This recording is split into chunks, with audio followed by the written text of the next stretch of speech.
I'm Jennifer, a trauma psychotherapist who suffers from depression and who is going through withdrawals from Effexor or Venlafaxine. If you know, you know.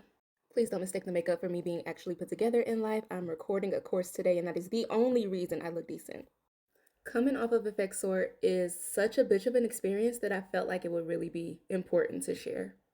Quick background, I do have a history of trauma. Depression runs heavy in my family on both sides. Also, I'm neurodivergent. I've been in therapy on and off for the last 10 years. I have graduated from the SSRIs because they did not work for me, to the atypical antidepressants, and we landed on the SNRI, Venlafaxine. Right out the gate, Effexor, Venlafaxine was a really good drug for me. We started out as 75 milligrams, ended up going up to 150. It still wasn't doing what I needed it to do. I was getting some relief, but still was suffering. Ended up going up to 225 and stayed there for maybe 6 months. Let me back up a step. So going on to the medication was a bitch. It was a bitch. Wasn't able to operate heavy machinery. My thoughts were all over the place. Brain zaps like crazy. And if you've never had a brain zap, what it feels like is like an electrical buzz or pulse or charge that happens in your brain. It's really hard to explain to people who have never experienced it, but it's super uncomfortable. It's disorienting. Had nausea. It was just very uncomfortable coming onto the medication. By the end of the first or second week, I felt better. So after the symptoms, the side effects wore off after that first couple of weeks, it was good, and saw symptom resolution or symptom reduction pretty much immediately. Like I said, it wasn't resolved. I was still suffering a bit, so we went up until we didn't need to go up anymore. And I think 225 is actually the max. So when I got there, everything was fine. And when I say like it was a fantastic drug for me, it was a fantastic drug for me because I didn't feel high or low. I just felt super balanced all the time. Didn't feel like my moods were on a roller coaster or anything like that. I felt like if normal was a thing and if people felt normal, this must be what normal is. The only thing that made it impossible for me to stay on this medication is that venlafaxine has a very short half-life. You get 24 hours to take the next dose.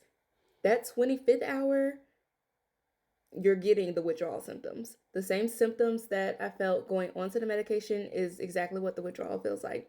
So brain zaps start up. That was my first symptom. If I was getting close to missing a dose, or if I had missed a dose, if, mind you, I have two small children, toddlers at that point. I am a therapist and I worked there. I had an hour commute from my house. So me taking one med at the same time every day, unless I took it first thing in the morning, which I didn't, it wasn't gonna happen. I'm taking the same time every day. I learned that unless I want to be disoriented, I'm going to take it at the same time every day. And that was just too much for me to be able to maintain. So we started coming down. So we started to come down. I asked my prescriber to get me off of the medication because I can't do it with the withdrawal symptoms. So she brought me down to 150, and those side effects were so bad that we went straight back up to 225. I stayed there for another maybe 2-3 months before we came back down. Eventually we were able to get down to 75 and then down to 35. Stayed on 35 for a couple months. Then I ended up going to 25. We thought 35, or not 35, 37.5.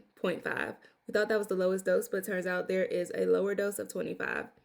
Started that one, went on 25 for a month, and then around Thanksgiving time, I needed to just come off of it because there's going to be withdrawals regardless. I needed time to be able to have a safety net that I don't have to drive or anything like that. So I did it for Thanksgiving break.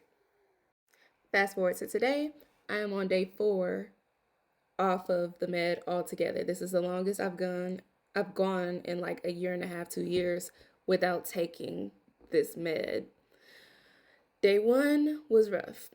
Had brain zaps like crazy, super nauseous, just nauseous, vomiting, super fatigued, disoriented. Shouldn't have been driving, but I had to get things done. I didn't think it was bad enough to where I needed to stop driving, but the rest would have been helpful. Y'all remember when Anderson .Paak was like, not to be dramatic, but I want to die?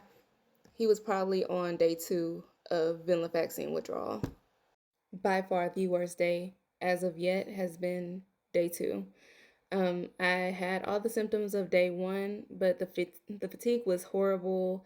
Mood swings were mood swings were not that bad on day 2. Fatigue was horrible. I felt just a general sense of unwellness. My body felt achy, um, more nausea, brain zaps. That and you know what? The brain zaps don't hurt, but it's almost like, think about a time that you were just like super dizzy, but it's not a consistent dizzy state. So you're super dizzy, then you're clear. And then in another 2 minutes, you're super dizzy again, then you're clear. Like, it's just super disorienting. Day 3, things started clearing up a bit. I didn't feel as horrible. All the same side effects. They were just like not as intense and not as consistent. So everything has been coming in waves since day 2. So day 3, day 4. Day 4 is just a little bit better than day 3, but day 3, all of the discomfort would come in waves. I would be fine for a little bit, and then a wave of discomfort hits, and I would be down for a few hours. And then moving into today, it's been pretty okay. I think the biggest thing today, I don't think that I've had any brain zaps today, but I've been nauseous on and off, and I'll feel like I have energy, like I feel normal, and then I feel like super fatigued. Like I have to lay down right here, right now. So this is what I'm going through right now. I felt like it would be important to share my experience, especially being a clinician. There's a lot of mental going back and forth about, one, because I'm in therapy as well. So one, am I relapsing in my progress that I've made in therapy now that I'm off of this medication? Like, not even that. It's more of a like, did I ever do the work that actually worked? Or was I just put in this state where I felt like I was good because I was on this medication? So it's been a lot of emotional ups and downs outside of the withdrawals, because that's going to cause the emotional ups and downs by itself. But just like that internal, like, damn, like, was this whole last year for nothing? So I'll keep y'all updated on the progress. From everything that I've read, it sounds like after the first week and a half, things significantly get better, but this can go on for several weeks, up to a couple months. So keep y'all posted, and if anybody else is going through it, please comment. Let me know what your experience was like. I know the Reddit post said that symptoms can get bad enough to make people actually feel suicidal. So, yeah, share your experience.